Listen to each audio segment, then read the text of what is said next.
Perkenalkan, nama saya Jennifer Kristiani Kewas dari kelas 1B Teknik Konstruksi Jalan dan Jembatan. NIM saya 22013085. Saat ini saya akan mempresentasikan hasil jurnal saya dengan judul materi Pengaruh Gaya dan Beban pada Konstruksi Statis Tertentu. Yang pertama, pengertian.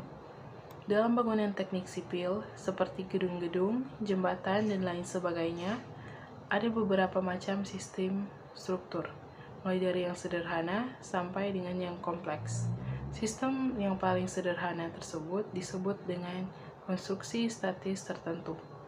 Suatu konstruksi disebut statis tertentu jika bisa diselesaikan dengan syarat-syarat keseimbangan.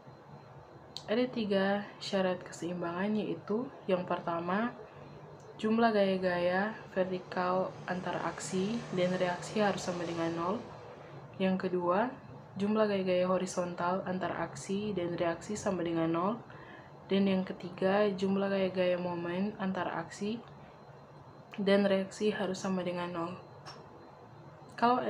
Kalau dalam syarat keseimbangan ada 3 persamaan, maka pada konstruksi statis tertentu yang harus bisa diselesaikan dengan syarat-syarat keseimbangan, jumlah bilangan yang tidak diketahui dalam persamaan tersebut maksimum adalah 3 buah.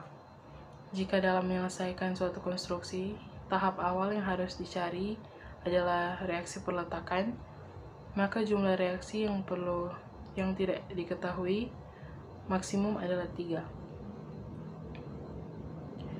Dan yang selanjutnya adalah gaya. Gaya adalah suatu sebab yang mengubah suatu benda dari keadaan diam menjadi bergerak atau sebaliknya. Gaya digambarkan sebagai vektor yang memiliki arah dan besaran. Garis yang dilalui oleh gaya disebut garis kerja. Titik tangkap gaya yang bekerja pada suatu benda boleh dipindahkan sepanjang garis kerjanya. Menurut tempat terjadinya, gaya dibedakan menjadi 2, yaitu gaya luar, yang berarti gaya-gaya yang berasal dari luar menimpa benda, dan yang kedua gaya dalam, yaitu gaya-gaya yang terjadi di dalam benda sebagai akibat dari gaya-gaya luar yang menimpanya. Momen dari suatu gaya adalah hasil kali antara gaya tersebut dengan jarak gaya itu sampai titik yang ditinjau. Jumlah momen sama dengan gaya kali panjang. Dan berikutnya, beban atau muatan. Struktur adalah himpunan elemen-elemen bahan yang dapat meneruskan benda-benda atau gaya-gaya muatan ke elemen-elemen bahan lain yang akhirnya diteruskan ke tanah dengan aman. Beban atau muatan adalah beratnya benda atau bagian dari suatu bangunan yang bersifat tetap atau akibat penghunian. Menurut Peraturan Pembebanan Indonesia untuk gedung, beban muatan dibagi atas 5 macam, yaitu yang pertama, beban mati. Beban mati adalah beban yang bersifat tetap atau konstan. Contohnya, beban struktur sendiri seperti atap, rangka atap, balok, lantai, dan lain-lain. Yang kedua, beban hidup. Beban hidup adalah beban yang bersifat tidak tetap, bergerak, berubah sewaktu-waktu. Contohnya, manusia, berbagai perabot, dan lain-lain. Dan yang ketiga, beban angin adalah beban berupa angin dengan segala arah dan kecepatannya. Yang keempat, beban gempa adalah beban berupa gempa bumi atau pergerakan atau pergeseran lapisan tanah bumi. Dan yang kelima, beban khusus adalah beban-beban yang merupakan penyederhanaan kenyataan sehari-hari. Contohnya, penurunan efek cuaca, panas, suhu, temperatur, sudut, dan lain-lain.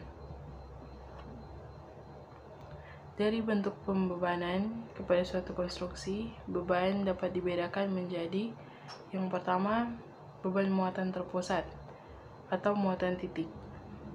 adalah beban atau muatan yang tertuju pada satu titik. Contoh, manusia, perabot, benturan, dan lain-lain. Yang kedua, beban atau muatan terbagi adalah beban atau muatan yang tidak tertuju pada satu titik, tapi terbagi pada bagian atau seluruh elemen struktur tersebut. Beban atau muatan dibagi atas.